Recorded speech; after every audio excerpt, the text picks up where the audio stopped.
जय श्री महाकाल मित्रांनो, जय श्री महाकाल टूर्समध्ये आपले स्वागत आहे। मी राहुल, मी अतुल। जय श्री महाकाल टूर्सतर्फे आज घेऊन चाललेलो आहोत त्र्यंबकेश्वरला ट्रिप। पुढील माहिती तुम्हाला भाऊ देतील। जय श्री महाकाल। आपण आज जाणार आहोत उरण ते श्री क्षेत्र त्र्यंबकेश्वर। तर आपण बघू शकता आपला सामान वगैरे रेडी आहे आणि आपली बस देखील लवकरच आता येणार आहे 5 मिनिटांमध्ये। आणि आमचे आदेश भाऊ आम्हाला भेटायला आले आहेत। हे आमचे आदेश भाऊ। फायनली बस आलेली आहे। आम्ही निघालो आता त्र्यंबकेश्वरला आम्ही जाणार आहे। आणि आता आपण बस आतमधनं बघूया। आपले ड्रायव्हर काका सर्वांना आपण आता भेटूया।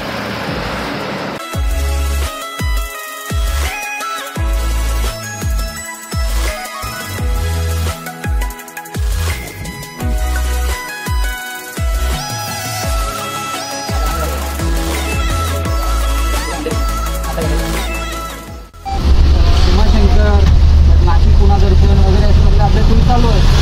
त्याच्यानंतर इथे महाकाल चालू आहे आणि साऊथचं पण ट्रिप आहे। अशा विविध प्रकारे आपल्या ट्रिपी जातात। सहकार्याने आम्हाला लाभलेली पहिली ट्रिप आहे। तर तुमच्या सहकार्याने आज आपण इथून सुरुवात करतो। तर आज आपण उरण बोला ओम नमः पार्वते पतये हर हर महादेव। फायनली आता आपला नाश्ता झालेला आहे आणि आता आपण पुढील प्रवासासाठी निघालेलो आहोत।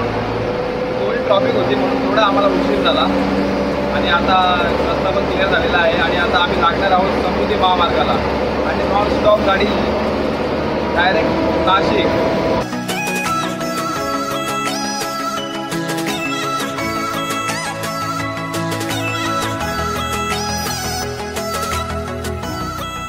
आता चहा पिण्यासाठी आम्ही या हॉटेलला थांबलेलो आहे। हॉटेलचं नाव आहे श्री दत्त। तर कोणत्याच्याच नावाने हॉटेलची सुरुवात आहे ती श्री दत्त आणि तिथे सर्व आपली टीम थांबलेली आहे चहासाठी। चला भेटूया चहा पिल्यानंतर। आता निघालेलो आहोत आम्ही आणि आता आपण डायरेक्ट कुठे जाणार आहोत अतुल भाऊ? आता आपण कुठे चाललोय? जाणार डायरेक्ट आता डायरेक्ट त्र्यंबकेश्वरला पोहोचणार। डायरेक्ट आपण त्र्यंबकेश्वरला भेटू आहोत।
आता आपण त्र्यंबक रोडला लागलेलो आहोत.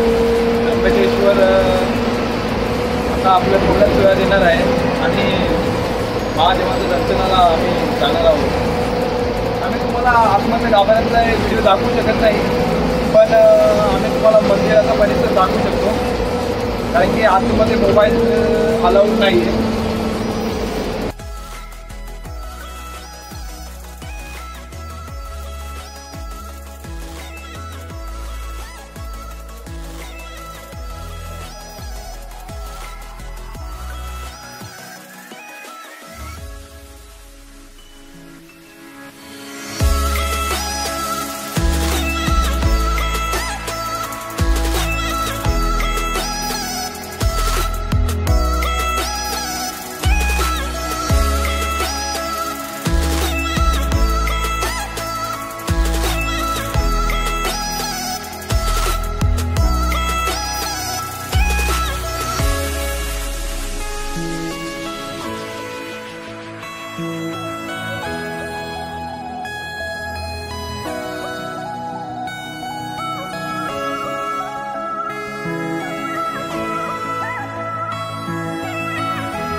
हर हर हर हर.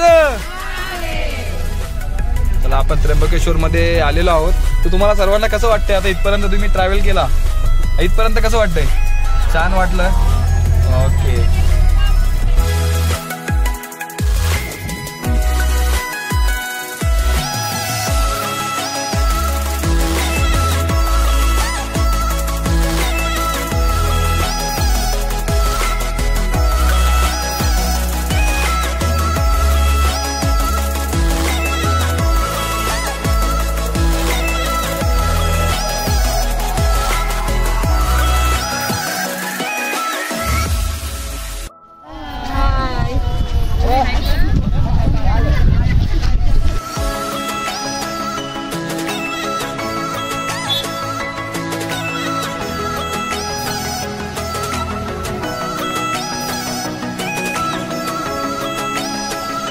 आता आम्ही आलेलो आहे कुशावर्त तीर्थराज कुशावर्त.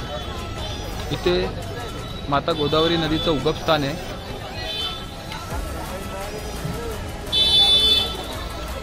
आणि आमची सर्व ताई मंडळी सर्व आता कुशावर्तावर दर्शनाला जाणार आहेत. त्यानंतर भोजनाचा लाभ घेणार आहेत.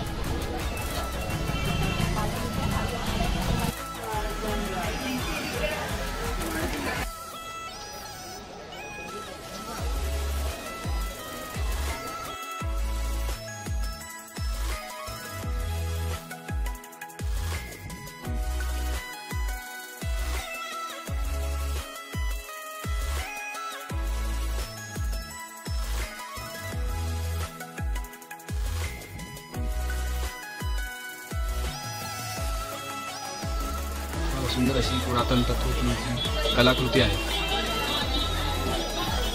त्या संस्कृतीचं दर्शन घडवते ही कलाकृती. किती जुनी संस्कृती आहे. दगडी बांधकाम, त्याच्यावरती सुंदर अशी नक्षीदार कोरीव काम, सुंदर असा मंदिराचा कळस सुद्धा आपल्याला पाहायला भेटेल. मला सुंदर असा कळस सुद्धा दाखवतो. किती छान अशी कलाकृती केलेली आहे. पूर्णपणे मंदिर दगडाचं बांधकाम आहे व त्याच्यावर छान अशी नक्षीदार सुंदर असं कोरीव काम सुद्धा आहे. मंदिर गाभाऱ्यामध्ये दर्शन, गाभाऱ्यामध्ये एंट्री. नंदी महाराज,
धान्याने एक करून घेतलं, म्हणजे समृद्ध करून घेतलं. त्यांना सांगितलं की तुम्ही या स्थळावर फळं वगैरे खाऊन राहू शकता, परंतु जर तुम्ही अन्नधान्य करायला शिकलात तर भले 3 वर्ष 4 वर्ष पाऊस नाही पडला, दुष्काळ पडला, पण तो अन्नाचा संग्रह करून तुम्ही राहू शकता. मग असं त्यांचं सर्व जीवनकाळ चालत होतं. मग काही स्त्रिया, ब्राह्मणांच्या स्त्रिया थोड्या वेगळ्या विचाराच्या होत्या की ज्या गौतम ऋषींना काहीतरी कमीपणा दाखवावं, कारण की गौतम ऋषींचं जे उच्चभूप्रभू काम होतं, म्हणजे लोकांना संग्रहित करणं, देवांचे विचार सांगणं, लोकांना एकत्रित करणं, खऱ्या अर्थाने हा त्यांचा संग्रह होता. म्हणजे देवाचे विचार माणसामध्ये एकत्रीकरण, संगतीकरण आणि मैत्रीकरण या सगळ्या गोष्टी खऱ्या अर्थाने एक तो यज्ञीय कार्य खऱ्या अर्थाने गौतम ऋषी करत होते. परंतु काही त्यांच्या मनामध्ये त्या गोष्टी पचत नव्हत्या, म्हणून त्यांनी काय केल्या, ज्या ऋषी पत्नी होत्या, ज्या दुसऱ्या ब्राह्मण पत्नी होत्या, त्यांनी खऱ्या अर्थाने सांगितलं की आपण ना, म्हणजे तुम्ही, म्हणजे त्यांच्या नवऱ्यांना सांगितलं की गौतम ऋषी जे आहेत ते देखील एक पोथी वाचतायत, बरोबर आहे, तर तुम्ही देखील तेच काम करतायत. मग त्याला इतकी बढाया का देतात, म्हणजे त्याला इतका मोठेपणा का देतात? मग त्याचं महत्त्व कमी करा. त्याचं महत्त्व कमी केल्यानंतर त्याची आपोआपच नालस्ती होईल आणि खऱ्या अर्थाने तुम्हाला जास्ती म्हणजे धनधान्य भेटेल लोकांकडून. मग असं त्यांनी ठरवलं. मग त्यांनी कोणाची उपासना केली, तर गणपती बाप्पांची. गणपती बाप्पांची उपासना केल्यानंतर गणपती बाप्पा प्रसन्न झाले. प्रसन्न झाल्यानंतर खऱ्या अर्थाने त्यांनी सांगितलं की तुम्हाला काय हवं, तर त्यांनी सांगितलं आम्हाला गौतम ऋषीचं महत्त्व कमी करायचं, असं आम्हाला वर दे, अशी काहीतरी योजना कर की खऱ्या अर्थाने. पण त्यांनी गणपती बाप्पाने यांनाच झाडलं की ज्याने तुम्हाला जीवन कसं जगावं, शास्त्र काय आहे, या सगळ्या गोष्टी दिल्या आणि तुम्ही त्याचे कमीपणा करतायत, हे बरोबर नाही. मग ह्या गोष्टीला अनुसरून खऱ्या अर्थाने गणपती बाप्पांना नाईलाज असतो, गणपती बाप्पांना नाईलाज त्यांना वर द्यावा लागला की तसाच तू. मग ते तिथून अदृश्य होऊन निघून गेले. मग एके दिवशी काय झालं होतं की त्यांच्या गोठ्यातली जी गाय होती, ती गोठ्यातली जी गाय होती ती थोडी मरणासाठी तयार झाली होती. मग त्याच या लोकांनी ती गोठ्यातली गाय होती ती गौतम ऋषी शेतात आणून ठेवली होती.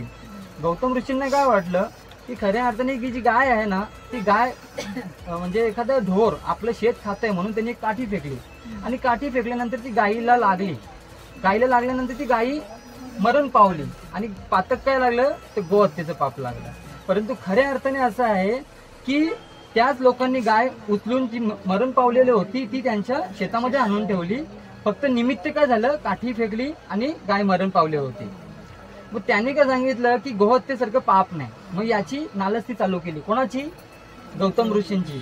मग गौतम ऋषींना कसं कमीपणा करायचं, मग त्यांना कुठल्याही प्रकारचं यज्ञीय काम करू देत नव्हते. तू आजपासून तुझं जे कार्य आहे तू इथं करायचं नाही, देवदक्षिणा म्हणजे भिक्षा मागायची नाही किंवा लोकांना यज्ञीय काम सांगायचं नाही, काहीच करायचं नाही. मग त्यांना असं वाटलं की ही देवाचीच काहीतरी योजना असेल, म्हणून त्यांनी आपलं ते स्थळ सोडून ब्रह्मगिरीवर आले. मग इथल्या लोकांमध्ये राहू लागले. मग खऱ्या अर्थाने ते राहता राहता सगळ्या गोष्टी झाल्यानंतर पुन्हा देखील लोकांनी सांगितलं की तुला, इथल्या लोकांनी सांगितलं की तू ज्या स्थळावरून आलेला आहेस, इथल्याच परिसरामधून त्या स्थळावर गेले. तर त्या स्थळावर आल्यानंतर त्या लोकांनी सांगितलं की तुला प्रायश्चित्त हवा, प्रायश्चित्त घ्यावं लागेल. तर मग प्रायश्चित्त काय, तर 3 वेळा पृथ्वी प्रदक्षिणा आणि 3 वेळा गंगा स्नान करावं लागणार. म्हणजे इतकं मोठं हे परिश्रम कोण घेणार, आणि हे प्रायश्चित्त घेण्यासाठी मी तयार आहे. कारण की मी खऱ्या अर्थानं माझ्यातून पातक घडलेलंच नाही, पण खऱ्या अर्थाने मी जे पातक केलेलंच नाही त्याच्यासाठी मी प्रायश्चित्त का घेऊ. त्याच्यासाठी त्यांनी भगवंत त्र्यंबकराजचं आवाहन केलं. आणि खऱ्या तर त्र्यंबकराज जे महाराज आहेत म्हणजे भोळे शंकर आहेत, ते खऱ्या ते प्रसन्न झाले त्यांना. आणि जेव्हा भगवान शंकर त्रिनेत्रधारी तिथे प्रसन्न झाले आणि रडून रडून खऱ्या अर्थाने त्यांनी जी अश्रुधारा वाहल्या तीच ती गोदावरी आहे. तीच ती गोदावरी माता ज्या आपण कुशावरती जाऊन ती त्यांचे आपण स्नान केलं तिथे. दुसरी गोष्ट अशी आहे की त्यांनी सगळं कार्यकाल जे आहे म्हणजे ह्या गोष्टी सर्वांना दिल्या. म्हणजे त्याचं मोठेपण कोणाला दिलं की त्या लोकांना दिलं का, कारण त्यांनी जर माझी नालस्ती केल्यानंतर तर भगवंत तू मला भेटला नसता. म्हणजे ते सर्व जे कार्य आहे ना त्यांचं श्रेय कोणाला दिलं की त्या लोकांना दिलं. की जर त्यांच्या हातून जर माझं कमीपणा करण्याचं कटकारस्थान झालं नसतं तर त्र्यंबक महाराज तू मला भेटला नसता, बरोबर का नाही. तर मग त्यांनी सांगितलं की तू एक चुकी केलेली आहे. काय चुकी केलेली आहे, जसं मी त्र्यंबकराज आहे, जसं मी त्रिनेत्रधारी आहे, तसं माझा भक्त देखील त्रिनेत्र असला पाहिजे. भगवंताकडे एक ज्ञानाचा डोला आहे, एक प्रेमाचा आहे, एक न्यायाचा आहे. तर भगवान सांगतो की न्यायाचं आणि प्रेमाचं तर आहे, म्हणजे ज्ञान आणि प्रेम तर मी भुकेला आहे, पण मी न्यायाचं देखील भुकेला आहे. तसंच माझे तुझ्या म्हणजे भक्ताकडे दया आणि करुणा आहे, पण त्याची कर्तव्यदक्ष देखील असली पाहिजे. की तो त्याच्या कार्यामध्ये कर्तव्यदक्ष नव्हता, म्हणून लोकांनी त्याची नालस्ती सुरू केली होती. जर तो कर्तव्यदक्ष असता तर खऱ्या अर्थाने त्यांनी त्याच्या जीवनामध्ये हवं तसं कार्य करू शकला असता. परंतु भगवंताचीच काहीतरी योजना असेल, भगवंताला तिथे यावं असं वाटलं आणि त्याला दर्शन द्यावं असं वाटलं, म्हणून त्र्यंबकराज त्रिनेत्रधारी, आपण बोलतो त्र्यंबकम यजाम्यहम, तो त्रिनेत्रधारी हा भगवान हा आपल्याला आश्वासन देतो. 12 ज्योतिर्लिंगामध्ये प्रत्येक ज्योतिर्लिंग आपल्याला काही ना काही भाव समजावतो. प्रत्येक ज्योतिर्लिंग, सोमनाथाचा भाव वेगळा आहे, त्र्यंबकराजचं वेगळं भाव आहे.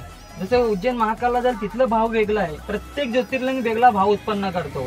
आणि आपल्याला तर दर्शन झालेलं नाही, पण खऱ्या अर्थाने ही कथा कशासाठी, कारण ती मला माझ्या जीवनामध्ये कर्मकुशलता वापरायची, मला कर्मयोगी व्हायचे. मुझे क्या होना है भाभी, मेरा जो कर्मकुशलता है वो भगवान को समर्पित करना है. जैसे गौतम ऋषि ने आसपास के परिसर में रहने वाले लोगों को जो ज्ञान दिया, वैसे ही ज्ञान मुझे आने वाले मतलब हमारे जो अड़ोस पड़ोस रहते हैं उनको ही देना है. म्हणजे माझ्या जीवनामध्ये छोटासा कर्मयोग असेल ना, तो मी दुसऱ्याला सांगला ना, तर खऱ्या अर्थाने भगवंत माझ्या पाठीशी उभा राहतो. आणि हाच भाव घेऊन जेव्हा आपण वेगवेगळ्या ठिकाणी जातो, भारतामध्ये 12 ज्योतिर्लिंग आहेत, 4 धाम आहेत, बरोबर आहे की नाही, त्याच्यानंतर सप्तपुरी आहेत. ह्या जेव्हा आपण करतो तेव्हा खऱ्या अर्थानं. तुम्हाला Jayshree Mahakal tours and travels मध्ये येऊन कसं वाटलं, कशी वाटली आपली ट्रिप तुम्हाला? खूप छान वाटली. ती अपेक्षा नव्हती, त्याच्याही पेक्षा जास्त काही छान वाटलं. नाश्ता वगैरे, जेवण वगैरे टाइम टू टाइम वेळेत झालं होता आणि गरमागरम सगळं जेवण, नाश्ता, चाय वगैरे मिळाला आणि सर्व्हिस पण खूप छान होती. छान वाटलं तुम्हाला ट्रिप मध्ये? खूप छान वाटलं. नेक्स्ट टाइम आम्ही महाकाली ट्रॅव्हल्सला आम्ही बुक करू आणि विजिट करू आणि पुन्हा एन्जॉय करू. धन्यवाद. तर आपल्याला जयश्री महाकाल टूर्समध्ये येऊन ही जी त्र्यंबकेश्वरची ट्रिप आहे ही करून तुम्हाला कसं वाटलं? छान वाटलं आम्हाला. नाश्ता, जेवण सगळं छान होतं आणि चांगलं तुम्ही हे दिलं, छान वाटलं. तुम्हाला कसं वाटतंय आमच्या ट्रिपमध्ये येऊन? जयश्री महाकाल टूर्समध्ये जे आपण आजची त्र्यंबकेश्वरची जी ट्रिप काढली त्यामध्ये येऊन तुम्हाला कसं वाटतंय? छान वाटलं. आजचा नाश्ता हो एकदम छान होतं. नाश्ता, काही तेल वगैरे, जेवण वगैरे एकदम मस्त होतं. आणि तुम्ही काय सांगू इच्छिता? नाही, अशीच टूर असे जर मिळालं तर खूप छान आहे आणि पुढे जाण्यासाठी तुम्हाला कॉन्टॅक्ट करू शकतो. ओके, धन्यवाद. महाकाल टूर ही मला सर्वात जास्त चांगली वाटली, कारण लेडीजला चांगला सपोर्ट केला, चांगल्या प्रकारे ट्रीट केलं. आम्हाला नाश्ता, आम्हाला जेवण उत्तम प्रकारचं होतं. राईट टाईमला पिकअप केला. आता ड्रॉप पण चांगला करतायत आणि मेन म्हणजे प्रत्येक स्थळाची माहिती पण छान दिली. बसमध्ये जे आहे आम्हाला सपोर्ट केला, जे काही आहे लेडीजला, आणि प्रॉपर त्या ह्यांचं म्हणजे नाशिक जे आम्हाला फिरलो त्याची प्रॉपर आम्हाला माहिती दिली आणि कशा प्रकारे कुठलं मंदिर वगैरे इतकं छान केलं. परत आमच्याबरोबर बसमध्ये पण तेवढंच एन्जॉय केलं, भजन वगैरे छान, म्हणजे असं सपोर्ट आणि असं हे टूर छान आम्हाला ट्रीट केलं त्या लोकांनी. त्याच्यासाठी त्यांचे खूप खूप धन्यवाद आणि त्यांना आधीच खूप चांगल्या पुढच्या ट्रीप भेटो आणि आम्ही पुढची महाकाल ट्रीप नक्कीच त्यांच्याकडनं करणार, हे शुअर 100%. धन्यवाद. तर तुम्हाला कसं वाटतंय आपल्या टूर्समध्ये तुम्ही आज आले? जेव्हा शाळेत होते ना तेव्हा पिकनिकला गेले, त्याच्यानंतर परत एकदा पिकनिकला गेली, त्याच्यामध्ये अशी थोडंसं पिकनिकला गेली नव्हती आणि पहिल्यांदा या महिलांसोबत आणि तुमच्या टूरसोबत जेव्हा आला एकदम मस्त वाटलं. जयश्री महाकाल टूर सोबत आपण फक्त पहिली वेळ आलेले आहेत, दुसरी वेळ आलेले आहेत, म्हणजे एकदा शाळेत गेलेले, शाळेच्या टूर्सला गेलेले, त्यानंतर तुम्ही या सहलीला आलेले आहेत. त्यानंतर तुम्हाला आपल्या टूर्समध्ये जो नाश्ता मिळाला तो तुम्हाला कसा वाटला? छान वाटलं. जेवण कसं वाटलं? छान वाटलं. बाकी तर तुम्ही फिरले वगैरे सर्व जो तुम्ही एन्जॉय केला, तर त्याच्यामध्ये तुम्हाला काही त्रास झाला का? एकदम मस्त आनंद. ओके, धन्यवाद. आंटी जी, आप इस ट्रिप के बारे में क्या कहना चाहोगे? एक ट्रिप के बारे में हम लोग एक तो आप लेकर के आए, बहुत अच्छा लगा, हम लोग बहुत एंजॉय किए और हम लोगों को बहुत जगह भगवान को, भोले बाबा को दर्शन करवाए। हम लोग घूमे फिरे, बहुत एंजॉय किए, आप बहुत टाइम दिए, बहुत अच्छा लगा।